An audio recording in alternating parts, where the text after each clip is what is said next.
Chapter 8. The bright nature of man is taken away. Then Adam wept and cried out, O God, when we lived in the garden and our hearts were lifted toward you, we saw the angels in heaven singing praises with our own eyes. But now we no longer see as we once did.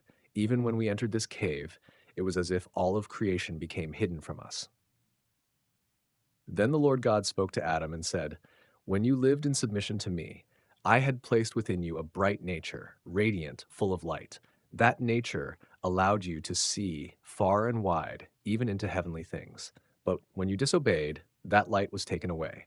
Now you are left with only the sight of your flesh, a dull and limited vision, close and earthly, for the body is of the earth and cannot see as the spirit once did. When Adam and Eve heard this from the Lord, they walked away slowly, hearts heavy with sorrow. Yet they continued to praise and worship him even through their grief. And then, for a time, God ceased to speak with them, while staying true to the original meaning. Chapter 9. Water from the Tree of Life. Adam and Eve nearly drown. Then Adam and Eve left the cave of treasures and walked toward the gate of the garden. There they stood, gazing at the entrance, and wept bitterly for having been cast out. From there, they turned toward the southern side of the garden and came upon a stream, the very water that once flowed beneath the root of the tree of life, the water that had nourished the garden and divided into 4 rivers across the earth. As they drew near and looked upon it, they recognized it as the same living water that once flowed within Eden. At the sight of it, Adam broke down and wept aloud, beating his chest in anguish. He turned to Eve and cried out, Why have you brought this curse upon me, upon yourself, and upon our children? So many sorrows, so many punishments have come because of what we did. Eve replied, Why do you say such things to me, Adam? What have you seen that has struck you so deeply? Adam answered her, Do you not see this water? It's the same that flowed in the garden, the one that nourished the trees and gave life. Back then, we paid it no mind. We did not even notice its value. But now that we are exiled in this foreign land, we cling to it. Now we use it to soothe our bodies and long for what we once took for granted. When Eve heard these words, her sorrow deepened. She wept with him until their grief overwhelmed them both. In their despair, they fell into the water, intending to drown themselves, to escape their anguish, to no longer look upon the world they had once known and now lost. Chapter 10. Their bodies now need water. But God, full of mercy and compassion, looked down upon Adam and Eve as they lay submerged in the water, nearly lifeless. He sent an angel who lifted them out and placed them upon the shore, like 2 who were dead. Then the angel returned to God and said, O Lord, thy beloved ones have breathed their last. But God, in his grace, sent his word to Adam and Eve, and the word raised them from death and gave them life again. And Adam, once revived, lifted his voice and said, O God, while we were in the garden, we had no need for this water, nor did we even think of it. But now that we are exiled, we cannot live without it. Then God said to Adam, When you lived under my command, you bore the brightness of my image. In that state, you had no need for water.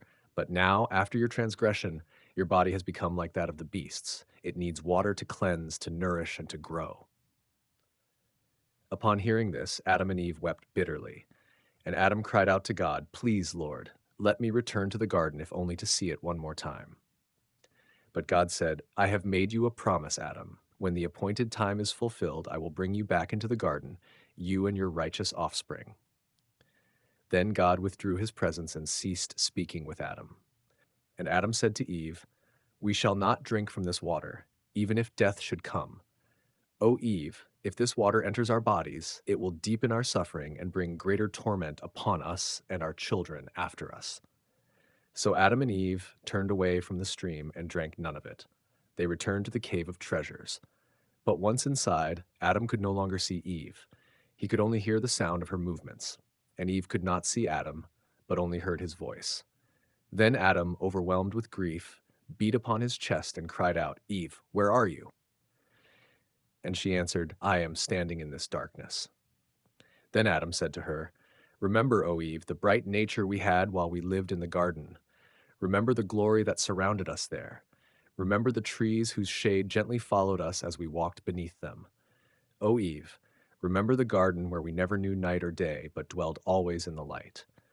Recall the tree of life, from beneath whose roots flowed water like a living river, casting light around us. Remember the brightness of the garden land. Oh, think, Eve, of that blessed place where there was no darkness, no sorrow, no separation between us. But now, the moment we entered this cave of treasures, darkness has surrounded us completely. We cannot even see one another. All the beauty and joy of life has ended. Chapter 12. How darkness came between Adam and Eve. Then Adam struck his chest in sorrow, he and Eve weeping together, and they mourned throughout the long night, until the first light of dawn began to stir on the horizon, in the month of Miazia. Adam, overwhelmed by grief and the crushing weight of darkness, threw himself to the ground in the cave and lay there as if dead. When Eve heard the sound of his body falling, she reached out in the darkness, searching with her hands until she found him lying still like a lifeless body. Fear gripped her, and she was speechless, paralyzed by the deep blackness that surrounded them. She stayed close by, silent and trembling. But the merciful Lord looked upon Adam's death-like state and Eve's silent terror in the darkness. Then the word of God came to them, raising Adam from his death-like sleep and loosening Eve's tongue so she could speak once more. Adam rose in the cave and cried out, "O God, why has the light been taken from us and darkness poured over us like a flood? Why do you leave us in such endless night? Why must we suffer so? What is this darkness, O Lord? Where was it before it overtook us? It is so thick we cannot even see one another. For as long as we were in the garden, we never knew what darkness was. I was never hidden from Eve, nor she from me. We lived together in perfect light, always able to behold each other's faces. But now, ever since we entered this cave, this darkness has wrapped itself around us and torn us apart. I can no longer see her, and she cannot see me. O Lord, will you truly afflict us with this darkness forever?" Chapter 13. The Fall of Adam and the Purpose of Night and Day. When God, full of compassion, heard Adam's cry in the darkness, he spoke gently to him. "Adam, when the good angel stayed true to me, my light shone through him and his companions. But when he chose rebellion over obedience, I removed my light from him, and he was filled with darkness. In the heights of heaven, that angel knew only brightness. But once he sinned, I cast him down to earth, and with him came this darkness. You too, Adam, were once bathed in my light while you walked with me in the garden. You lived in harmony with my will. But when you disobeyed, I withdrew that light, not out of wrath, but out of justice. Yet even then I did not plunge you into total darkness. If I had done so, you would have been destroyed. In my mercy, I covered you with flesh, clothing your soul in a body that could withstand cold and heat. I tempered my judgment with compassion. If I had poured out my full anger upon you, nothing would remain of you. When you broke my commandment, I sent you out from the garden into this strange land. I gave you shelter in this cave, and the darkness that surrounds you now, it is the same darkness that fell with the one who deceived you. But listen, my child. This night, though it feels long and frightening, is not forever. It will only last 12 hours. Then morning will return and light will come again. Do not let despair rule your heart. This darkness is not a curse, but a rhythm of the world I have created. Take courage. Do not be afraid.